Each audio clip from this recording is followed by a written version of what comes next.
पॉडिस्तान में आप सभी का स्वागत है। मैं हूं शशि और मैं हूं किरण। आज हम एक ऐसे टॉपिक पे बात करने वाले हैं जो हम सब की रोजमर्रा की जिंदगी से जुड़ा है। यूपीआई मतलब यूपीआई फ्रॉड्स और उनसे कैसे बचा जाए। हाँ बिल्कुल। यूपीआई ने लेन देन बहुत आसान तो कर दिया है, पर सवाल वही है, ये कितना सेफ है। सही बात है। कैसे पता चले कि कोई पेमेंट रिक्वेस्ट असली है या फ्रॉड, और ये स्कैमर्स से एक कदम आगे कैसे रहें। चलिए इन्हीं सब पे आज बात करते हैं। तो शुरुआत करते हैं एकदम बेसिक से। यूपीआई सिक्योरिटी की बुनियाद क्या है, मतलब सबसे जरूरी चीज। देखिए, सबसे जरूरी है अपनी पर्सनल डिटेल्स, अपनी जानकारी को प्राइवेट रखना। जैसे आपका यूपीआई पिन है, ओटीपी आता है, या कार्ड का सीवीवी, कार्ड नंबर, ये सब किसी से शेयर नहीं करना है। यहाँ तक कि अगर कोई बैंक वाला बनकर भी पूछे तो भी नहीं। अच्छा।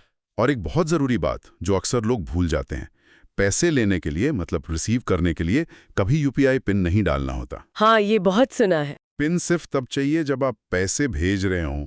ये गड़बड़ बहुत होती है। ये तो बहुत ही इम्पोर्टेंट पॉइंट है।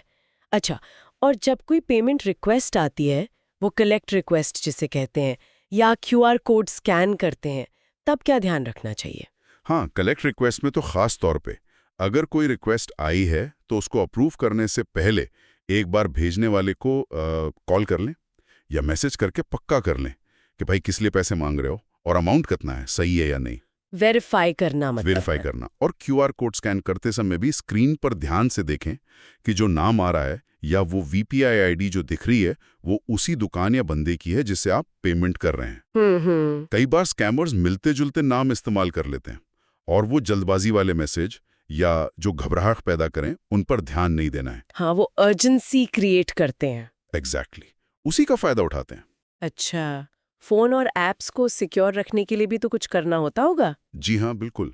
पहली बात तो ये कि यूपीआई ऐप्स हमेशा ऑफिशियल स्टोर से ही डाउनलोड करें, मतलब गूगल प्ले स्टोर या एप्पल ऐप स्टोर।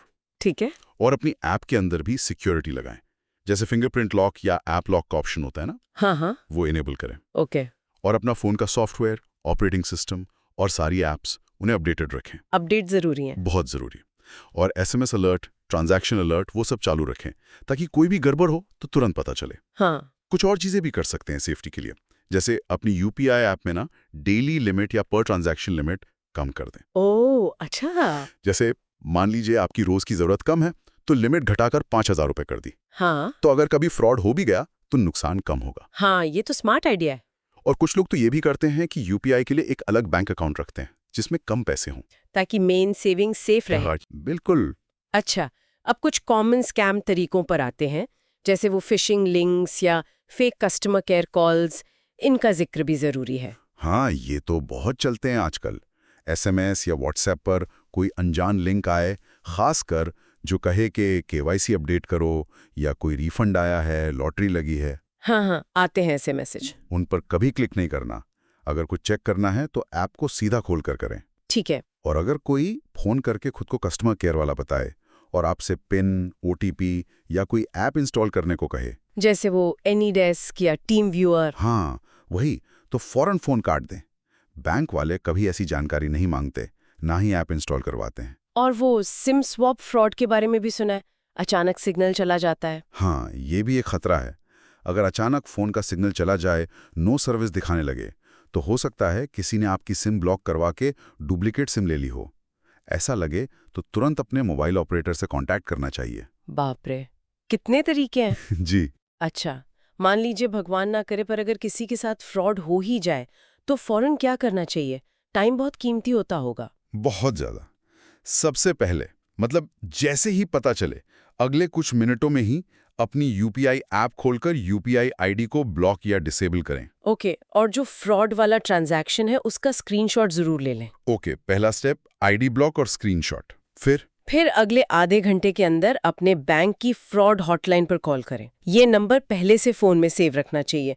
बैंक को बोलकर अकाउंट फ्रीज करवाएं और साथ ही नेशनल साइबर क्राइम हेल्पलाइन है 1930, उस पर कॉल करें। 1930। हाँ, या फिर उनकी वेबसाइट है cybercrime.gov.in, वहां ऑनलाइन शिकायत दर्ज करें। ठीक है, बैंक और साइबर सेल। जी। और फिर 24 घंटे के अंदर अंदर बैंक में जाकर एक फॉर्मल लिखित शिकायत दें। अगर पुलिस में एफआईआर करवाई है तो उसकी कॉपी भी दें। आरबीआई के नियम कहते हैं कि अगर आप 3 वर्किंग डेज के अंदर रिपोर्ट कर देते हैं और ये साबित होता है कि गलती आपकी नहीं थी, मतलब आपने पिन वगैरह शेयर नहीं किया था, तो पैसे वापस मिलने के चांस होते हैं।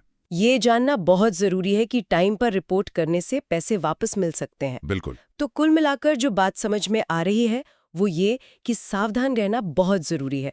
एक तरह से हम इसे स्टॉप नियम से याद रख सकते हैं। स्टॉप नियम कैसे? जैसे एस स्कैन, मतलब क्यूआर कोड ध्यान से स्कैन करें, भेजने वाले को कंफर्म करके। हाँ, सही। टी टाइप, यानी पिन सिर्फ अपनी ऐप की स्क्रीन पर ही टाइप करें, कहीं और नहीं। बिल्कुल। ओ ऑब्जर्व, मतलब हर कलेक्शन रिक्वेस्ट को ध्यान से देखें, उसकी सच्चाई परखें। और पी पॉज, मतलब रुकें, सोचें। 2 सेकंड की सावधानी शायद हजारों बचा सकती है।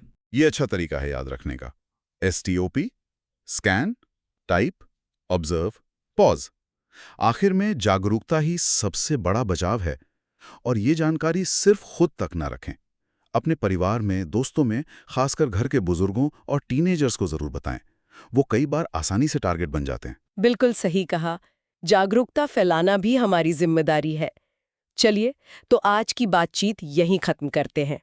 उम्मीद है ये जानकारी आप सबके काम आएगी। अगर हाँ, तो हमारे YouTube चैनल पॉडिस्तान को सब्सक्राइब करना मत भूलिएगा। और आपके क्या विचार हैं?